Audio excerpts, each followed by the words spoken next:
Although this is my first video, and probably my last if it gets no views, this is going to be a long one, so if you somehow see this, buckle up for a bumpy ride.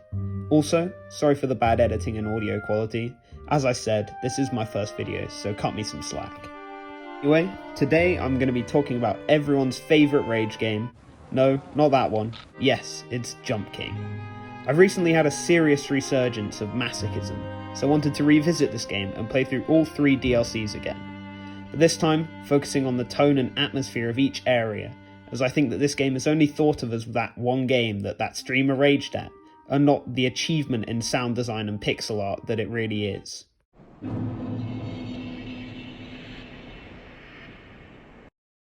You begin your long ascent to finally acquiring a girlfriend in Redcrown Woods, one of the easier and more relaxing areas in the game, which has some great ambience with the birds chirping. Editing the video, I've now realised that it's crickets and not birds in the background.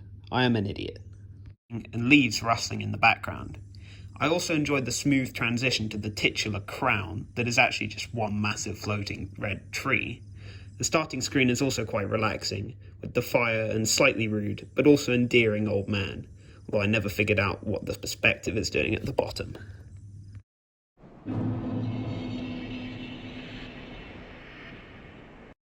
Colossal Drain is a complete contrast to the woods, being bleak, desolate and unwelcoming, probably because you're not meant to be climbing in a sewer, you idiot.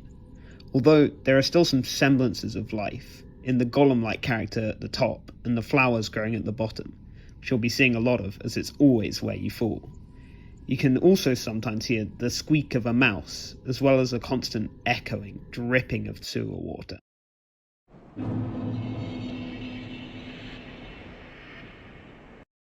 False King's Keep is where the real atmosphere begins. You feel warm and comforting under the torchlight outside the rain. You can hear the crackle of torches as well as the fires from the kitchen below, on top of the constant pattering of rain on the brick. The area is also pretty low risk until you reach the infamous streamer jump, which can send you all the way back to the middle of the sewers and is very deliberately positioned out in the rain to make it feel even less comforting. However, if you brave this area, you'll eventually reach one of my favourite areas in terms of atmosphere, Bargainburg.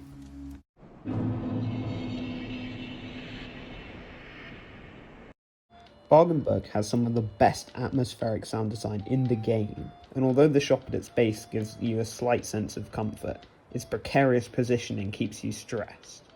You can always hear the sound of this shop music playing below you, a trend that reappears in the last DLC. And this song might seriously be one of the most catchy songs I've ever heard, despite being deliberately out of tune. You can also occasionally hear the ring of church bells and the flapping of crows.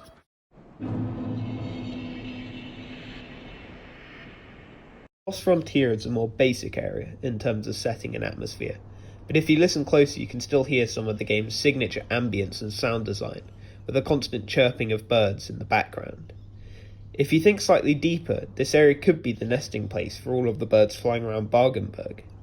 I especially enjoy the upper section with the bending turrets, and the area ends in one of the more tough segments of the game, but one with some great atmosphere.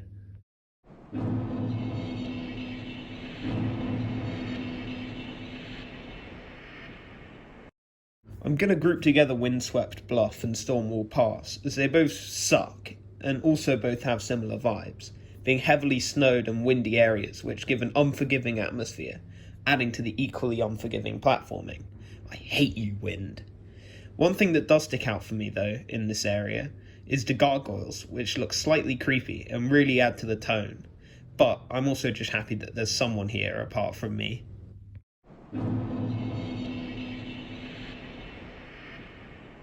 One of the most iconic moments in the game, in my opinion, is when you finally brave the wind and snow of Stormwall Pass and see the warm light of the only checkpoint in all 3 maps above you, and if you're like me then swiftly fell back down. But once again, the contrast of the cold blue sky and the warm lighting, much like in False King's Keep, gives the screen a particularly thick sense of atmosphere. The chapel itself is also one of the stronger areas in both platforming and ambience, with the deep singing of the choir in the background and the intricate stained glass windows behind you.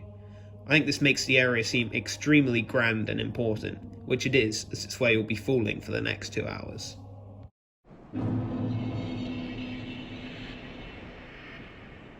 Penultimate area, Blue Ruins, is in my opinion by far the most challenging area in the main game, but is also one of the areas with the more relaxing tone, along with the first area, Redcrown Woods. The sky instantly turns a starry black, and a beautiful melody starts to play in the background, although I'm always too busy panicking and trying not to slide off the stupid ramps to pay much attention to it.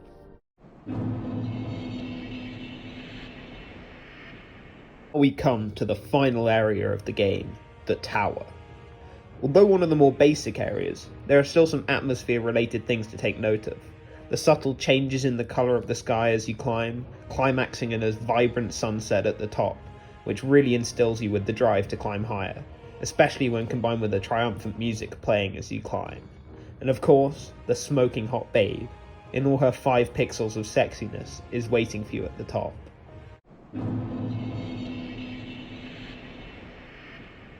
As well as some more audio and overall visual related comments I've been making, I also want to talk for a minute about the beautiful pixel art across the entire game. The backgrounds are full of bright colours and little details that really add to the immersion, like the vines climbing the walls of Bargainburg and the light fog creeping across it, really sending home the fact that it's an abandoned and desolate village. Or the suspicious brown stains, tiny mice, and equally suspicious dripping liquid from the ceiling in the Colossal Drain. You could spend hours just admiring all of these details, and it really makes me happy knowing the passion that went into creating these backgrounds.